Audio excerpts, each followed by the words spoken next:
Inner child Wundt. السلام علیکم viewers. Bilqis Mahmood اسلام آباد کی ایک بہت بڑی شاعرہ اور ادیبہ تھیں۔ وہ ہمیشہ منفرد موضوعات پر لکھتی تھیں۔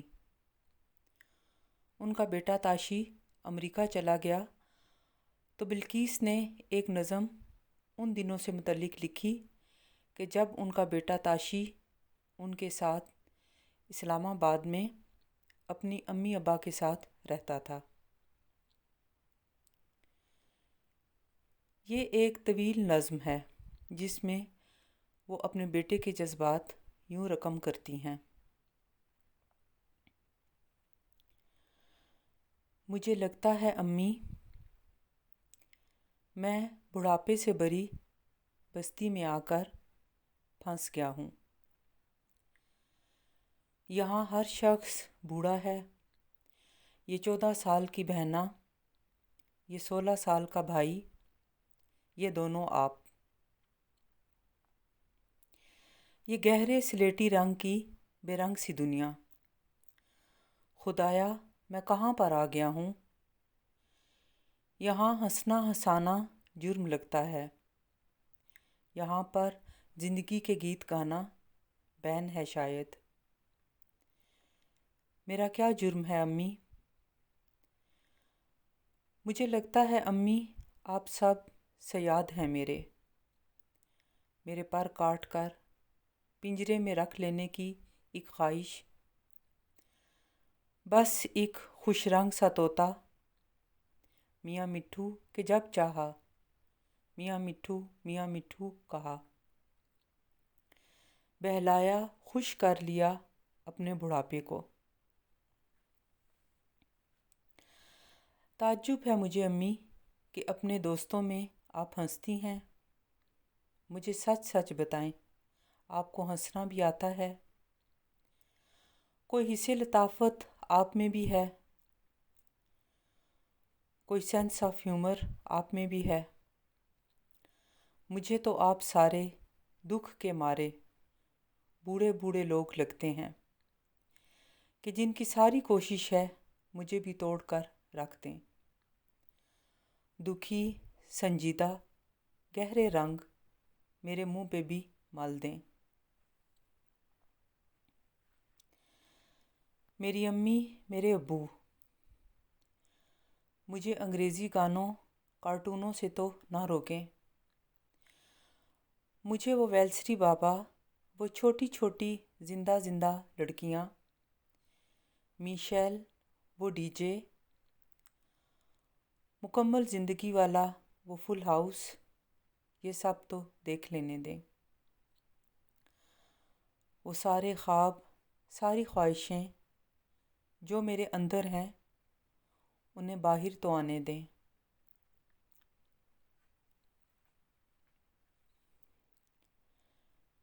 بلقیس محمود نے انتہائی خوبصورتی سے بچوں اور نوجوانوں کے جذبات کا اظہار کیا ہے جو کہ ان کے دل میں ہوتے ہیں اور ہم بڑے ان کو سننے کے لیے تیار نہیں ہوتے۔ ہم سب کے اندر بھی ایک بچہ ہے، انر چائلڈ، جس پر ہم زیادہ تر وقت چلاتے رہتے ہیں۔ پھر ہم حیران و پریشان رہتے ہیں کہ ہم کس وجہ سے دکھی ہیں۔ اس کی مثال اس طرح لی جا سکتی ہے کہ اگر ہمارا کوئی دوست ہم پر تنقید کرے کہ تم میرے اچھے دوست نہیں ہو، دوستی کے قابل نہیں ہو، یا تم نے دوستی اچھے طریقے سے نہیں نبھائی، تو ہمیں کتنا برا لگتا ہے۔ دوسری طرف ہمارا انر چائلڈ جو کہ ہمارا بیسٹ فرینڈ ہوتا ہے، اس سے بڑھ کر کوئی دوست ہو ہی نہیں سکتا۔ اگر ہم 24 گھنٹے صبح سے لے کر شام تک اس پر چلاتے رہیں گے تو ہمیں کیسا لگے گا؟ اس کے نتیجے میں غصے اور فرسٹریشن کا آنا لازمی امر ہے۔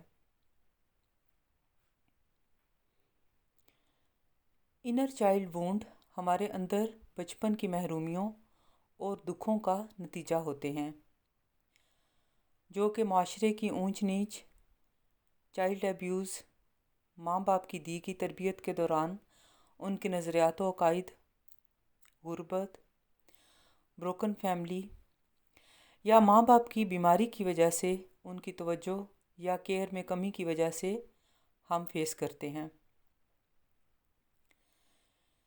یہ دکھ یا غم ہماری شخصیت پر گہرے زخم چھوڑ جاتے ہیں اور بعد کی زندگی میں موت تک ہمیں تکلیف دیتے ہیں۔ انسان اپنے بچپن کے حالات، معاشرے یا ماں باپ کا انتخاب خود نہیں کرتا۔ یہ سب چیزیں اللہ کی طرف سے ودیعت کی جاتی ہیں، جنہیں بدلنا ہمارے ہاتھ میں نہیں ہوتا۔ یہاں سوال یہ پیدا ہوتا ہے کہ اس انر چائلڈ کی تکلیف یا زخم کو کس طرح منتقل کیا جا سکتا ہے؟ کیا کوئی ایسا طریقہ ہے جو ہمیں اس اندرونی کرب سے نجات دلا سکے؟ اس کا جواب قرآن پاک میں اللہ تعالیٰ اس طرح دیتے ہیں: لیس للانسان الا ما سعی۔ انسان کے لیے وہی کچھ ہے جس کی وہ کوشش کرتا ہے۔ کوشش سے انسان اپنے لیے آسانی پیدا کر سکتا ہے، کیونکہ اللہ کا وعدہ ہے کہ کسی شخص کو اس کی استطاعت سے بڑھ کر آزمائش میں نہیں ڈالا جاتا۔ ہر شخص کی کیپیسٹی دوسرے سے مختلف ہے۔ اسی طرح ہر شخص کا مزاج اور حالات بھی دوسرے سے مختلف ہوتے ہیں۔ ہم خود اپنے آپ سے بہتر واقف ہوتے ہیں۔ انر چائلڈ ہیلنگ کے لیے سب سے پہلا سٹیپ یہ ہے کہ انسان اپنے اندر موجود خوف کا سامنا کرنے کی جرات پیدا کرے، کیونکہ زندگی میں جب کوئی چیلنج یا دکھ کی کیفیت کا سامنا کرنا پڑتا ہے تو ہمارے اندر کا وونڈڈ انر چائلڈ فوراً ڈیفینسو ہو جاتا ہے۔ آنے والی تکلیف بے شک اتنی بڑی نہ ہو، لیکن اندرونی زخموں کی وجہ سے جو کہ ہماری روح پر لگے ہوتے ہیں، وہ تکلیف کئی گنا بڑھ جاتی ہے۔ وونڈڈ انر چائلڈ کے خوفزدہ ہونے کی وجہ سے نہ صرف دکھ بلکہ خوشی کے موقع پر بھی وہ کھل کر خوش نہیں ہوتا، اور اس کی بنیادی وجہ صرف خوف ہوتا ہے۔ خوف صرف ایک وہم کا نام ہے جس کا حقیقت سے کوئی تعلق نہیں ہوتا۔ یہ صرف شیطان کا حربہ ہوتا ہے تاکہ انسان آنکھیں بند کر لے اور مایوسی کا شکار ہو جائے۔ اللہ کی رحمت سے انکار مایوسی پیدا کرتی ہے۔ جب ہم اپنے اندر کے ڈر اور خوف کا مقابلہ اس کی آنکھوں میں آنکھیں ڈال کر کرتے ہیں تو وہی درد اور غم ہماری پازیٹیو انرجی میں بدل جاتا ہے، اور اس کے ساتھ ہی اللہ اور اس کے فرشتوں کے ساتھ نیک ارواح کی مدد پہنچ جاتی ہے۔ فرشتے اور نیک ارواح اللہ تعالیٰ کی بیوروکریسی ہیں۔ یہ سب حرکت میں آ جاتے ہیں اور انسان کے لیے خود بخود حالات سازگار ہوتے چلے جاتے ہیں، وسائل اور وسیلے بننے شروع ہو جاتے ہیں۔ دوسرا سٹیپ جو کہ سب سے امپورٹنٹ سٹیپ ہے کہ ہمیشہ اپنی غلطیوں اور کوتاہیوں کی ذمہ داری ہم خود قبول کریں، اسے دوسروں پر مت ڈالیں، کیونکہ جب ہم دوسروں کو بلیم کرتے ہیں تو ہم اپنی پاور ان کو دے دیتے ہیں اور پھر خود کو کمزور سمجھ کر حالات اور لوگوں کا رونا روتے رہتے ہیں۔ اس پوائنٹ کو بے حد باریکی سے سمجھنے کی ضرورت ہے۔ مولانا روم رحمۃ اللہ علیہ مثنوی روم میں فرماتے ہیں کہ تمہارا درد ہی اصل میں تمہارا سرمایہ ہے۔ گویا درد اصل میں انرجی ہے۔ اگر ہم اس انرجی کو اپنے پیشن میں کنورٹ کر لیں گے تو وہی ہمارے لیے نہ صرف ہیلنگ کا ذریعہ بن جائے گا بلکہ اس کے مثبت اثرات ہماری ذات سے دوسروں تک بھی منتقل ہوں گے۔ یہ دنیا ایک ونڈر لینڈ ہے اور ہمارے اندر کا بچہ ایلس ہے، ایک معصوم بچہ جو ارد گرد کی چیزوں کو دیکھتا ہے اور حیران ہوتا ہے کہ یہ کیا ہے، کیسے ہے، کیوں ہے۔ اس دنیا میں جتنا بھی علم حاصل ہوا ہے اسی بچے کی وجہ سے ہوا ہے، جو اپنے ارد گرد کو سرسری نظر سے نہیں بلکہ حیرت سے دیکھتا ہے۔ قرآن حکیم میں اللہ تعالیٰ بار بار لوگوں کی توجہ اپنے ارد گرد کائنات کی چیزوں کی طرف دلاتے ہیں کہ ان پر غور و فکر کرو، اسے بچے کی آنکھ سے دیکھو۔ ہمارے اندر کے بڑے کو احساس نہیں کہ ہم ونڈر لینڈ میں رہتے ہیں اور یہاں کی ایک ایک چیز حسن اور حکمت سے بھری پڑی ہے۔ بڑا صرف مطلب کی چیز دیکھتا ہے اور دماغ سے سوچتا ہے، اس کا من نفس اور میں سے بھرا ہوتا ہے۔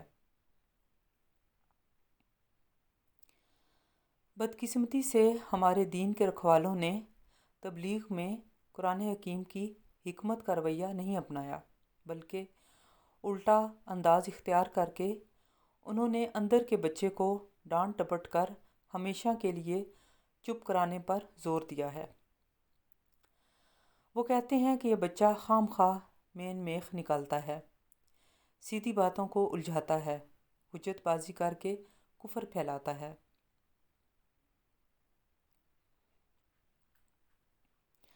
آخر میں واصف علی واصف صاحب کی کتاب حرف حرف حقیقت میں بچہ کے عنوان سے لکھے گئے ان کے ایک مضمون سے ایک پیراگراف آپ کی خدمت میں پیش کر رہی ہوں۔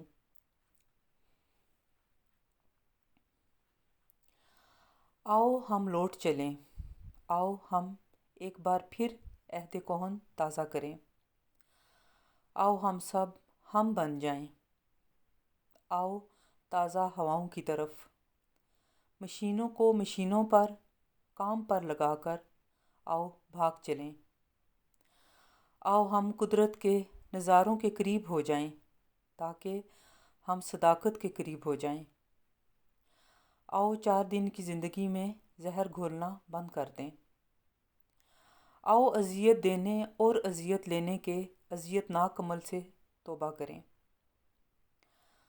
آؤ گزرے ہوئے زمانوں کو پھر سے یاد کریں، آؤ کہ ابھی تھوڑا سا وقت باقی ہے، آؤ گزشتہ سے پیوستہ ہو جاؤ، آؤ زندگی سے دکھ کم کریں، آؤ اپنی بجائے دوسروں کے لیے زندگی گزاریں، آؤ فریادی کی فریاد سنیں، آؤ بجھے ہوئے چراغ روشن کر دیں، آؤ کہ معاف کر دیں ایک دوسرے کو، فتح کی سنت پوری ہو گئی، عام معافی کی سنت ادا کریں، آؤ ایک بار پڑھا ہوا کلمہ پھر سے پڑھیں، آؤ حضور اکرم صلی اللہ علیہ وآلہ وسلم کی امت کے ہر فرد کو خوشی عطا کریں، آؤ دوسروں کی زندگی اور اپنی عاقبت خراب ہونے سے بچائیں، آؤ ساتھیو ایمان کی روشنی تلاش کریں، آؤ محبت کے نخلستان آباد کریں، آؤ کہ ہم سب ایک ہی ندی کے دھارے ہیں، ہم سب ایک ہی ناؤ میں سوار ہیں۔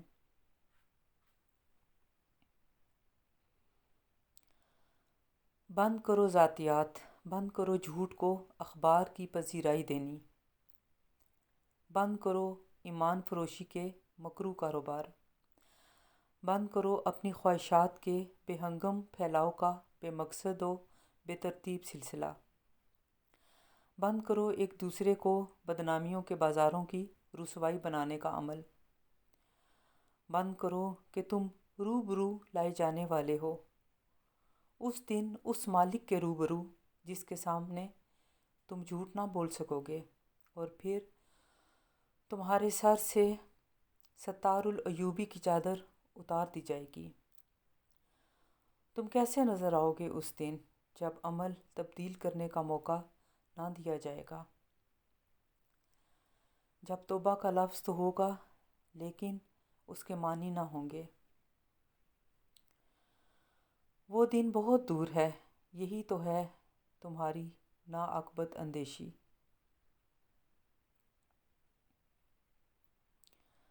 آپ سب کا بہت شکریہ۔ اللہ حافظ۔